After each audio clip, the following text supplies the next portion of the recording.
What's up, y'all? In this video, I'm going to be discussing some pretty advanced glute biomechanics about the hip thrust and the leg press, specifically how do we get the most glutes out of them.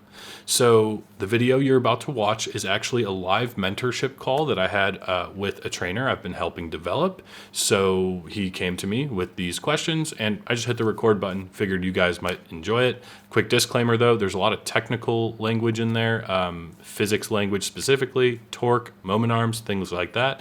And if you've never heard about that before, I have some crash courses down below. Really important stuff to watch if you want to understand resistance training at a deeper level, because torque is the language that your muscles speak. Muscles' main function is to manage torque at given joints. That being said, hope you enjoy. Drop a comment if you have any questions, and yeah. Okay, so most people actually don't understand this about cueing, like for glute mechanics. But when you get to the top of the rep here, you actually want to cue your clients to, here, let me move this out of the way, to push down into the ground, right? And not just with the heel of their foot, but through the outside of the foot and the ball of the foot, right? Because when you look at the foot, right, let's say this is a very poorly drawn foot. Okay, it's basically a tripod. That's how we keep our support, right? So you have these three bases of support. You have the ball of the foot under the big toe, this, and then the heel. And just like a tripod, it maintains balance because there's 3 points of contact. Okay, so that's just like foot mechanics in general. All right. So we want to cue them to be like pushing through the top half of the foot. Of course, their heel should still remain in contact and some pressure is going to go through the heel.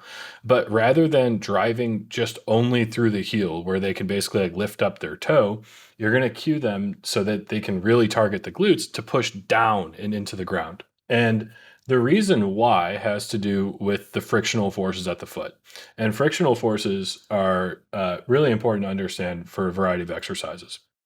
But let's make things simple, okay? If we were talking, let's just pretend like this floor was made of ice, okay? And if I cued this person with these amazing legs, I'm just kidding, to drive through their feet, which way would their foot slip, left or right? If I said drive through your heels and the floor is made of ice, which way would their feet just go? Right? It would go this way. So let's just say I was like, hey, drive through your heels, right? And if the floor was made of ice, their foot would go this way. Well, that means that there's a force of friction pushing this way on their foot, keeping it in place, right? Because if they drive through their heels, their feet's not just going to slide out from under them, it's going to stay put. But that's how we determine the direction of the frictional force. It's like, hey, if the floor were made of ice, your feet would slip out. Therefore, there's a force in the opposite direction. Keeping that foot in place. So that's one of the forces we have. Okay. But then we have the main force, obviously, which is, the force of the ground pushing up on you, right? So there's this force, right? So, right, the normal force from the ground pushing up on you. Okay. So when we combine these two force vectors, this is the resultant. Okay. The resultant looks like this. All right. Something like that, right?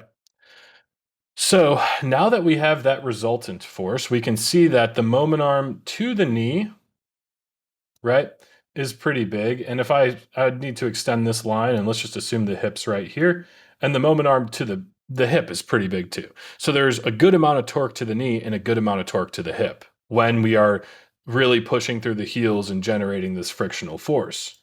Okay. Now, let's talk about if we were to tell our client to push straight down into the ground. Okay. If we're to tell that client to push straight down into the ground, like through the base of their foot, they're going to minimize the frictional forces at the foot a lot, right? So maybe now the frictional force is like yay big. Okay. Like very small, but we still have this big force pushing up. And actually, I'm going to use a straight line. We still have this big force pushing up, right? Straight through the base of their support on their foot. So now when we combine these two lines of force and generate the resultant, it's maybe a little bit like over here, right? That's our new resultant. Okay. And then with this new resultant, Okay, with this new line of force, this is the net force. The moment arm to the knee is so small, and the moment arm to the hip has grown so much more. You see, like this is the old one on the left to the hip. This is the new one, right? The green is the new one, meaning that there's so much more torque around the hips, right? And less torque about the knee. All right. And this is why it's important because the glute muscles, as well as some of the adductor muscles, are responsible for managing torque around the hip in this movement. All right. So if we're delivering, so basically what this means is that we're delivering the resistance to the glutes rather than to the quads because the quads are, the larger basically the line is to the knee joint, the more the quads have to generate torque in order to, actually do the movement. And this makes like gut check sense, right? Because let's ignore the fact that we're doing a hip thrust right now. Um, if our client was pushing through their heels and pushing out, and let's say this foot wasn't fixed, that's the beginning of a leg extension, right? Which is literally just knee torque. Um, so, anyways, that's basically it. Just by telling them to push straight down into the ground, right? Or as much as possible and pushing through the ball of their foot and the outside of their foot and their heel as well. Their heels shouldn't really lift up, but that will make it more glutes. Does that make sense?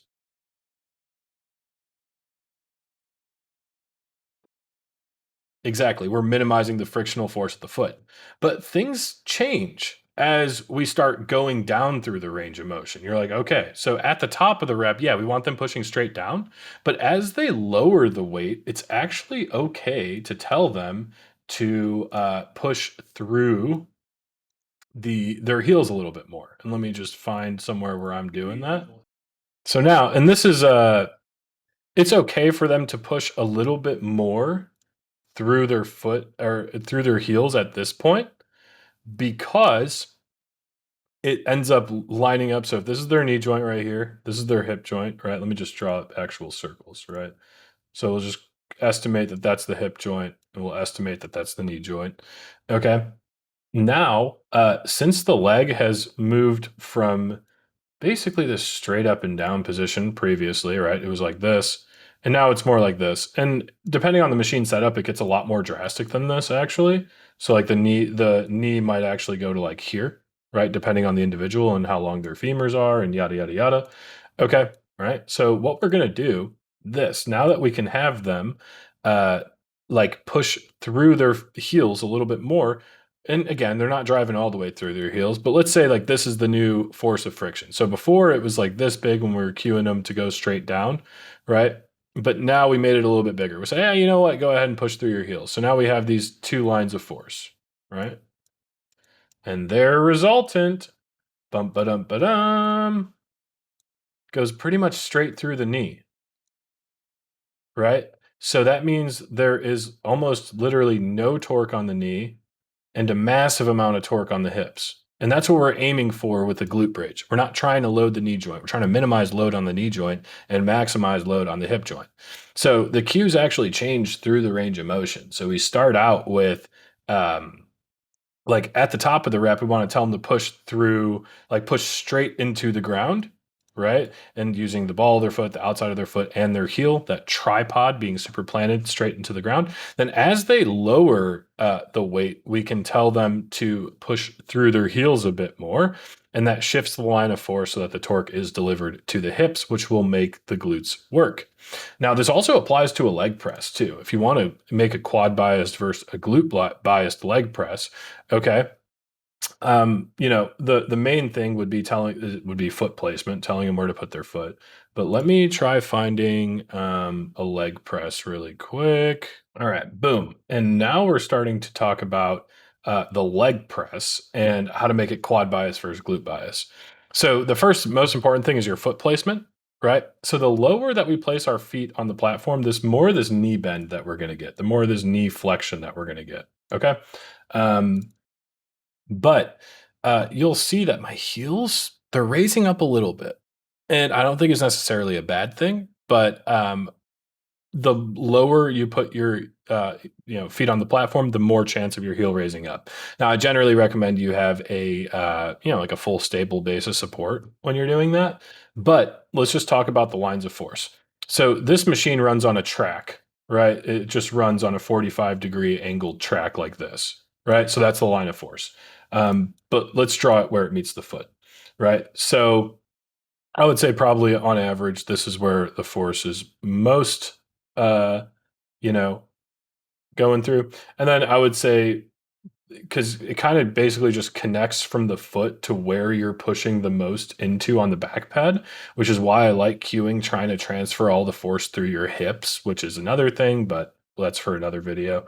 Um, but let's just say that's the line of force. Okay. With this setup, again, we're going to start drawing these fancy moment arms. To the knee, big moment arm. To the hips, if we're going to call that, that's probably a bad approximation of the center of the hips. That's probably a little bit better, right? It's kind of tough to tell. But right, more quad. So there's more torque on the knee, which means more quads, less torque on the hip, which means less. Okay. Now we're gonna have to use our imagination here because I only have, so basically this is a quad bias, right? Because there's more torque to the knee joint, right? There's a bigger line to the knee joint. But let's just play with our imaginations real quick. And let's say we put our feet all the way up on the platform. So the yellow is going to be like an actual my lower leg body part. Okay. And my femur would be in pretty much the same position. Let's just call it that. Okay. Same degree of hip flexion, just the feet, where the feet are changed. Okay. So let's say this is my new foot up here. Okay. And generally, the line of force, if they're pushing evenly through their midfoot, would be, something along the lines of mm, this ish. All right, let's just call it that. Just about right there. Okay. So that's the new line of force with this new setup. And does it make sense that the yellow is actually my, limbs? Okay. So we can see now, now the line of force is in red, and in this teal color, I'm just going to draw the moment arms to the knees and the hips, right? So again, the only rules for drawing moment arms is we go to the center of the joint and we draw a line that's perpendicular to the line of force, and that gives us our moment arm. So you start at the center of the joint, wherever you can draw a line that's perpendicular to the line of force, that's your moment arm. So now we can see how the torque change. Like now it's a much more hip dominant squat, right? So it's going to be more glute biased and adductor biased because both of those muscles influence the hip joint, right? So that is like why putting your feet higher on the platform is a more hip dominant squat and lower on the platform is more quad dominant. But the point that so the hamstrings, that's a good question. The hamstrings actually aren't involved in a squat at all, or a leg press or a squat at all, to any meaningful degree. The reason being is the hamstrings, they actually cross over two joints, right? So what I mean by that, when I say crossover, oh my God, I'm going to get my fat head out of the way. The short head is the only one that just crosses the knee joint. So right, because it attaches on the femur, then it attaches over here. Um, so it only influences the knee joint, right? So if these muscles were to contract, they would pull, on the lower leg bones, and they would cause knee flexion, right? But then they can also do, if I move my head out of the way, hip extension, right? Why is that not working? There we go. Right. So if we were to lean this bad boy over, let's say his hips were like this right now, the hips are kind of shaped like a bowl. Let's say we were to lean his whole torso over so that the new shape was like this. Okay, that's a very rough drawing, but you get what I'm saying. You tilt the hips and you see how this connection point goes from here to here. So the hamstrings lengthen when you tilt the hips forward and they shorten when you tilt the hips back. So what they can do is the two functions that they have at these two different joints is they can do hip extension and then they can do knee flexion. Now, when we're doing a squat pattern, right, going back to here, right, when we're actually coming up out of this squat, right, we're actually trying to perform knee extension, the opposite of knee flexion. Okay. Yes, we are doing hip extension over here, right? We're going from a hip flexed position to at the top of the rep, my leg would be straight. So we are doing hip extension over there.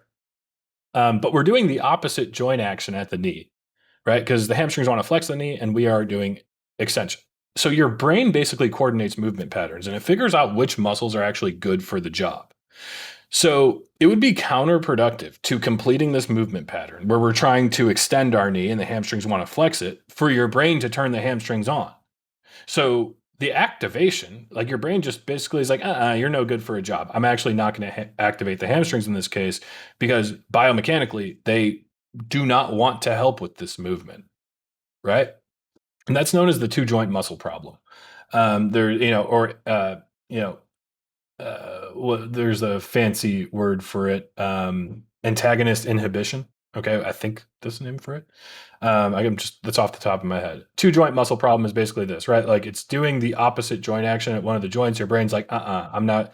You're not helpful to do this movement pattern. You want to do the opposite of what we're doing at a joint. So therefore, you are not getting turned on because you are counterproductive to the movement pattern. They actually have some interesting studies where they like did some like modeling of squats and they were like, figuring out the force on all the muscles and stuff. And basically it was like if somebody was like in the at parallel in a squat, if they were to fully turn on the hamstrings, they would just sit right back down into the squat. That's a modeling exercise. We don't really need that to tell us, but it kind of confirms that like, oh, like biomechanically it doesn't check out to use your hamstrings. So for all intents and purposes, any squat, any leg press, any compound pressing movement with the legs is not going to grow the hamstrings. And when people are like, oh, but I feel it in the back of my leg, it's like, yeah, you will feel it back here, right? And guess what muscles those are? Boom, boom, boom, boom, boom. Those are the adductors, right? So we have the longest, the brevis, the magnus, okay? But yeah, we have these, here, let me turn off the hamstrings. So we have the brevis, the longest, magnus, and the magnus is going to be the big one here, okay? But these attach to your pelvis and they attach to your femur, especially this big boy, this magnus right here, right? So this, if you think about if it was lengthened, right, the femur would be up here. This guy gets lengthened, but then when it contracts, it can do that. So it helps with hip extension, right? So when they're like, oh, but I feel it in my hamstrings. No, you feel it in your adductors. Difference. Different, right? Anyways, that is a big side note. Going back to the main note of the leg press, right? I was like, oh, that's how you do quad bias versus glute bias. Then there's additional, more advanced tips that you can actually throw in to doing a leg press when you're here. So again, I'm going to draw those lines in yellow where we were talking about that new position of like, okay, let's say I'm trying to get somebody to use a maximal amount of glutes. Okay, so that's their new set of legs. This is their new foot. Um, and again, we have that same thing that we were going back to earlier about the lines of force. So we're going to draw the net line of force. Remember, this thing's going on a track, on a 45-degree track, right? And that's the way it's pushing. And then generally, if you can just connect a line between your foot and where you're distributing the most force through on your back. But anyways, let's just, for simplicity's sake, let's just draw the line of force pretty much in line with the track of the machine. But I'm going to put it a little bit lower because that's more, based in reality. So like right here-ish, right? Cool. Right. So if we were to tell them to, so right now with this line of force, right? If we were to tell them to drive really, really, really up through their heels, right? Which way would the friction go? Or if this platform was made of ice and I was saying, hey, push through your heels as much as you can, which way is, yeah, right? They're going to slide up. So that means there's a frictional force holding old boy's foot down, right? And with that, right? It would make this line of force if we were really pushing through our heels up here, which would make more torque to the knee. It would bring the line of force further from the knee, which means the quads will contribute more. All right.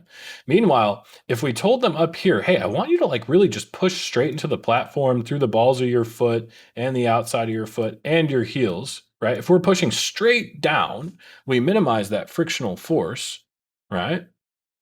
And especially through the front half of the foot, then we minimize this friction, right? So if we just kind of do a bunch of undos, it should get us boom, right? And now we have this line of force, which is much closer to the knee and much further from the hip. So that's basically the difference, with how you can alter not just foot positioning, but actually cueing them to push through certain spots, right? And this isn't something that you can visually tell. I mean, if you have a really practiced eye, you can, but we will actually never really know how much friction they're applying if we don't have like some meter on the bottom of their foot showing where the force is going. But that's a way to kind of cue, and that's the reason why, um, you know, just tips for biasing quads versus glutes on certain movements. But yeah, in the glute bridge, at the top of the movement, you want them really pushing down through their whole foot, and especially like the balls of their foot and the outside of their foot. And then as they start lowering, right, the weight, then you could tell them to push through their heels a little bit more. So it's almost like a rocking chair motion if you were to think about it, like push through your heels when you go down, then push through your foot when you go up. And when you're actually looking at the foot, the whole foot should stay in contact with the ground the whole time, right? But if we're just to think about it visually, you can kind of think about it kind of like a rocking chair. So as you go down, you're pushing through the heels. As you go up, you're pushing through the front of the foot. Cool? That check out?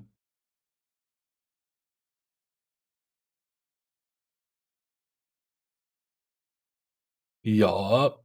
And I hope you enjoyed. That's a 25-minute lecture on frictional forces at the foot. Oops.